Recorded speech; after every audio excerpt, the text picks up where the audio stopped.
Assalamualaikum Laskar Ngarit Bres-Bres dimanapun Anda berada.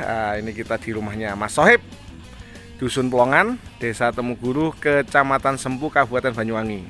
Nah, menikah Mas Sohib Sugeng enjang Pak Bos. Alhamdulillah siap. Sapinya kemarin laku 38 juta, yang jantan yang gede. Nah, Laskar Ngarit Bres-Bres dimanapun Anda berada, ini yang saya tunggu-tunggu ya, kelahiran dari pedet sapinya Mas Sohib ini. Jadi di sini ini hitungannya masuk Laskar Ngarit. Jadi sapi babon Mas Sohib yang itu day opennya atau jarak antara dia melahirkan dengan dikawin Laskar Ngarit itu 60 hari. Bayangkan, di batas paling cepat dia itu. Nah, ini kan harus dicontoh apa sih yang dilakukan Mas Sohib sehingga sapinya ini 60 hari dari dia melahirkan itu sudah dikawin lagi, dan 60 hari ketika dia dikawin itu sudah birahi kedua. Artinya babon ini, aduh ya Allah, babon ini ya, itu 40 hari pasca melahirkan dia sudah apa? Sudah birahi, Bos. Sudah birahi pertama. Jadi sapi ini saat itu melahirkan 40 hari dia birahi. Ditunda, tidak dikawin ya, karena memang kita sarankan perkawinan setelah melahirkan dilakukan di birahi kedua atau ketiga. Nah, sehingga karena jarak birahi itu rata-rata 18 sampai 21 hari sekali, maka birahi sapi ini hari ke-60 itu birahi lagi. Birahi kedua. Sehingga day open jarak dari sapinya Mas Sohib ini melahirkan ke dikawin lagi itu 60 hari. Nah, langsung dadi Laskar Ngarit. Jadi ini tembus limusin Laskar Ngarit. Cowok ya. Jadi ini adalah anak yang dihasilkan dari perkawinan inseminasi buatan hari ke-60 pasca induk melahirkan anak sebelumnya. Jadi day open dia hanya 60 hari, luar biasa. Nanti di video kali ini jenengan tak jelas apa sih inti dari punya anak setahun pindo. Nah, calving intervalnya sapi ini Laskar Ngarit, dia 340 hari itu sudah nongol 2. Anak pertamanya itu ya Bos ya? Anak pertamanya itu Laskar Ngarit, dia lahir 340 hari dari sekarang ini. 340 hari itu anak pertama. Bukan anak pertama sih, anak kelima ya. Ini anak ke-6. Hanya dalam waktu jarak 360 hari. Padahal kita tahu calving interval, jarak antara dua melahirkan seekor induk itu dianjurkan berapa? 360 sampai 377 hari. Setahun harus sudah keluar 1 dan keluar 2. Artinya sapinya Mas Sohib ini dalam waktu 340 hari dia keluar 2. Itu dan ini ya toh. Nah, sekarang kita akan membahasnya. Jadi sapi ini usianya kurang lebih 8 tahun. 7-8 tahun ya. Sudah beranak 5 kali, tetapi ada kebuntingan yang pernah kembar Laskar Ngarit. Sehingga dibeli sama Mas Sohib. Di kandang ini sudah beranak 2 kali ini ya. 2 kali ini beranak itu 340 hari yang lalu, dan beranak yang kecil tadi. Nah, Laskar Ngarit, rumusnya yang selalu saya sampaikan ke teman-teman Laskar Ngarit adalah bagaimana jenengan ini bisa menjaga 2 hal atas kondisi induk, yaitu cegah terjadinya infeksi rahim, dan yang kedua tetap menjaga nutrisi induk. Tak bahas nutrisi dulu. Nah, ya toh. Proses birahinya si sapi ini itu sederhananya melibatkan hormon GnRH,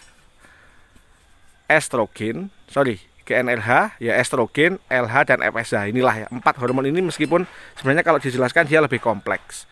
Nah, hormon GnRH itu yang memicu munculnya reaksi hormonal lainnya tentang birahi itu akan muncul jika sapinya jenengan itu tidak kurus. Ya toh? Maka dari itu kembali lagi ke syarat yang pertama. sapi bunting tidak boleh kurus. Karena apa? Pada saat setelah melahirkan, sapi akan menyusui pedet. Sapi akan menyusui pedet. Kalau pada saat bunting saja sapi wis kurus, ya, bagaimana ketika dia harus merawat pedet? Bagaimana dia masih harus mengeluarkan susu? Maka persiapan yang harus dilakukan peternak untuk bisa mencetak seekor induk setahun manak 2, ya, itu dan ini tadi itu adalah pada saat kondisi bunting harus sudah dipersiapkan, bos, ya toh. Nutrisinya harus dapat sehingga body condition score-nya si sapi itu minimal 2,5. Nah, setelah berdiri sapinya Mas Sohib ini terlihat BCS-nya adalah 2,5 menuju 3. Tulang rusuk kelihatan tapi tipis, tulang pinggul kelihatan tapi tipis, ekor tidak begitu kelihatan geret-geretnya, tulang punggung tidak kelihatan geret-geretnya. BCS cenderung ke 3. Maka tidak ada alasan jika memang sapinya bersih dan tidak ada infeksi rahim untuk tidak birahi.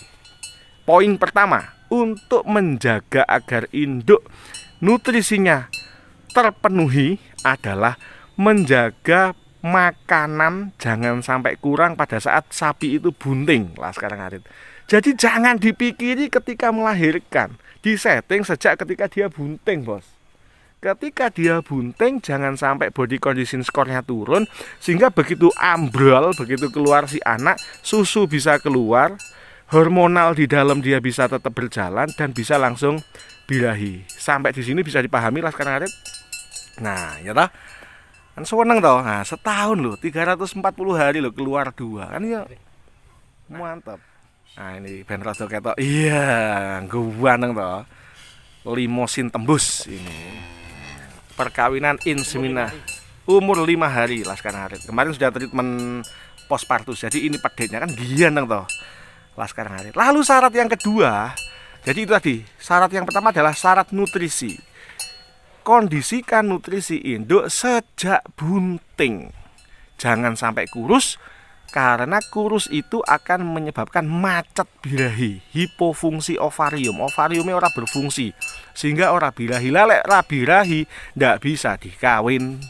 Itu meskipun pakai spermanya sapi ya toh, sapi super, ya panggah ra iso meteng, tidak ada ovum yang dibuahi di situ. Lalu yang kedua, itu tadi yang pertama adalah nutrisi. Nutrisi persiapkan sejak sapi itu bunting, jangan sampai kendor. Kondisikan BCS minimal 2,5 atau 3. Yang kedua adalah cegah terjadinya infeksi lah sekarang Arit. Kemarin Mas Sohib sudah melakukan injeksi postpartus. Nah, postpartus itu yang disuntikan apa wae? Yo oke, tergantung kebutuhan. Ada antibiotik, ada vitamin, ada peredar rasa nyeri, ada penurun panas, ada kebutuhan-kebutuhan yang lain yang sekiranya dibutuhkan oleh seekor induk. Karena apa? Kalau pasca melahirkan itu tidak dilakukan, ya ora apa-apa sebenarnya. Tetapi jika kita bisa melakukan, ya paling 1.000, 1.50 ya bos ya. Nah, gitu. Tapi kan marem toh, susu bengkah, ya toh. Terus dia langsung doyan makan. Tidak ada kejadian aneh-aneh yang keluar dari vulva, tidak ada keluar yang bau busuk dan lain-lain. Karena apa? Infeksi dicegah. Sehingga ketika infeksi dicegah, rahim akan segera mengalami involusi uterus atau kembali ke fungsi normalnya lah sekarang Arit. Kalau rahim sudah kembali ke fungsi normal, tidak ada infeksi, ovariumnya berkembang, hormonalnya berkembang, yo pasti sapi itu langsung yo birahi. Tapi kita sarankan lakukan treatment birahi itu, lakukan inseminasi buatan di perkawinan yang di birahi yang kedua lah sekarang hari. Jadi dari sapinya Mas Sohib kita bisa belajar bahwa persiapkanlah kondisi induk ini sejak mengandung ya, sejak bunting. Yang kedua adalah lakukan treatment postpartus setelah melahirkan. Nah, ada informasi yang terbaru lah sekarang Arit. 5% dari induk, 5% dari total induk itu masih birahi ketika dia bunting. Tapi jumlahnya tidak banyak, 5 paling banyak 10%. Karena selain hormon progesteron yang menghandle kebuntingan, yang menjaga kualitas kebuntingan, ternyata di situ masih ada hormon estrogen ya. Sehingga di kadar tertentu hormon estrogen ini akan muncul gejala birahi. Tetapi gejala birahinya tidak 21 hari sekali, Bos.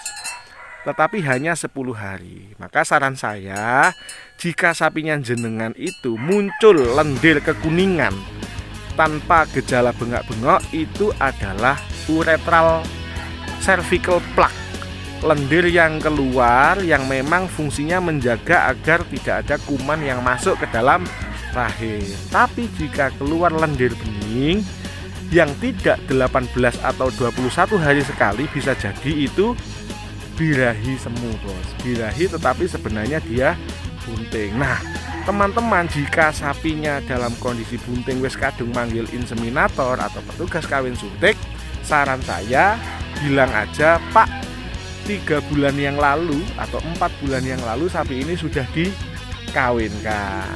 Monggo coba dicek rumiyin.